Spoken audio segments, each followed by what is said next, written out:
Bismillah ar-Rahman ar-Rahim. My dear students in grade 9 language schools and our students abroad, welcome to my channel.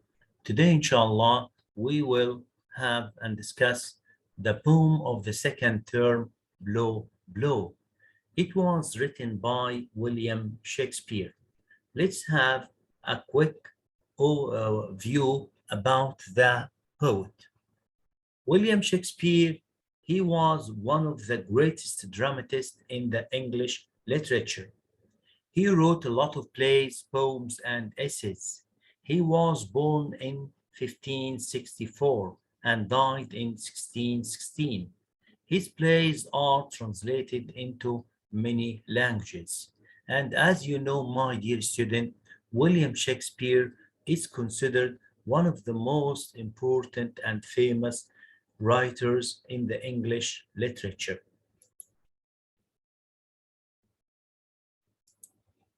Let's start with introduction and the background of the poem.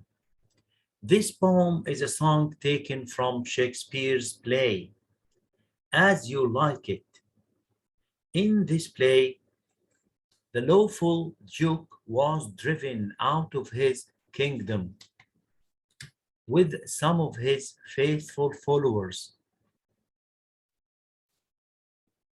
One day, while they were all having a meal, Amnon, one of the duke's followers, sang that song which shows the bitter feeling of the duke and all his followers against evil, wickedness, and ungratefulness.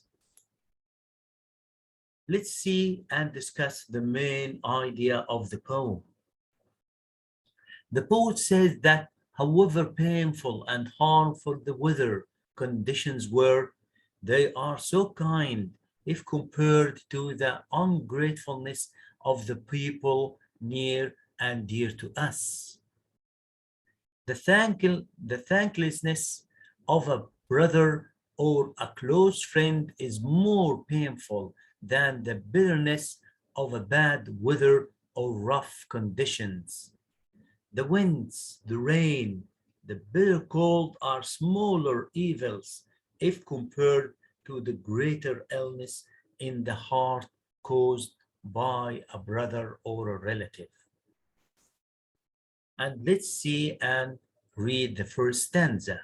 And as you see, my dear students, the language of the poem is written in the old language of that time. So you will see some words are different than the words that we have been accustomed to see in the modern and the traditional poetry.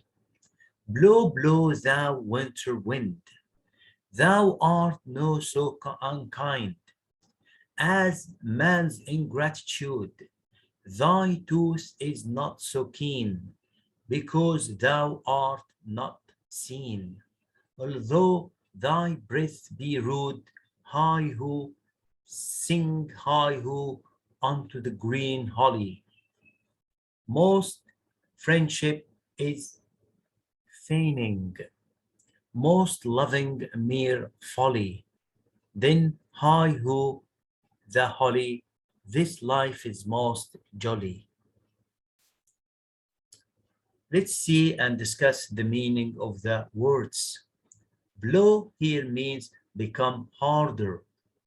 Ingratitude means thanklessness, ungratefulness.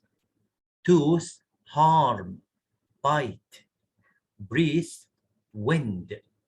Rude here means rough, biting, painful. Hi-ho, expressions of joy. Green holly, the green wood. Mere here means just or only. This life, life in the forest. Thou, this is the old form of the pronoun you. Art, also, this is the old form of are. Unkind means cruel. Thy, the old form of your. Keen, sharp. not seen, invisible. Feigning, false. Folly, foolishness. Jolly, pleasant. Paraphrase the first stanza. In the first stanza, the poet asks the wind to blow hard. He says that the cold and strong wind is much kinder than ungrateful friends. He added sorrowfully that a very rough wind could not hurt as much as the rudeness of mankind. As you see, simple words, and they are very easy to be kept by heart. Extra explanation of stanza 1. The poet asks the wind to blow hard. He says that the cold, strong, biting wind is much kinder than ungrateful friends. He says that most friendship is false and deceiving, and loving is just foolishness. The poet invites people to come back to nature, where life is so simple and pleasant. There is nothing to worry about or fight for. And now, my dear students, let's start with the stanza 2. Freeze, freeze, thou bitter sky, that dost not bite so nigh, as benefits forgot, though thou the waters warp, thy sting is not so sharp, as friend remembered not. Hi-ho, sing hi-ho, unto the green holly. Most friendship is feigning, most loving mere folly. Then hi-ho, the holly, this life is most jolly. The meaning of the words freeze here means become icy, cold. Bitter, sharp, painful. Dust, the old form of does. Folly, foolishness. Jolly, pleasant. So nigh, so close. Benefits, good deeds. Warp, change the form of water. Sting, snakes bite. Let's read the paraphrase of the second stanza. In the second stanza, he asks the winter cold wind to freeze the water. But although the freezing winter water is shocking, it's less painful than a thankless friend who forgets friendship.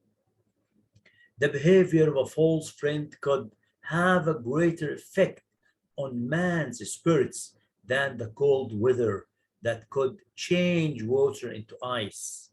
The poet invites people to come back to nature, where life is so simple and pleasant. Let's see more or extra explanation of stanza 2. The poet asks the winter cold wind to freeze the water. He says that although the freezing winter water is so biting, it is less painful than a thankless friend who forgets friendship. He said that most friendship is false and deceiving, and loving is just foolishness. The poet also here invites people to come back to nature, where life is so simple and pleasant. And now here, my dear students, let's see a commentary about the stanza. The last 4 lines of each stanza are the same. The rhyme and the repetition of the lines give music to the poem. The poem is originally a song. There is a personification. The poet speaks to the wind, asking it to blow and then to freeze. Personification also in thy tooth is not so keen, because thou art not seen. Although thy breath be rude, referring to the frosty bite of winter, which is incomparable with the deeds of the betrayal's friends. Alternation in haiku is meant as a way of saying, oh well, let's go on with it, to show the poetic voice moving on despite the pain he has suffered from. There is a comparison between the wind and man. Man's ingratitude and unfaithfulness are more bitter and more cruel than the wind.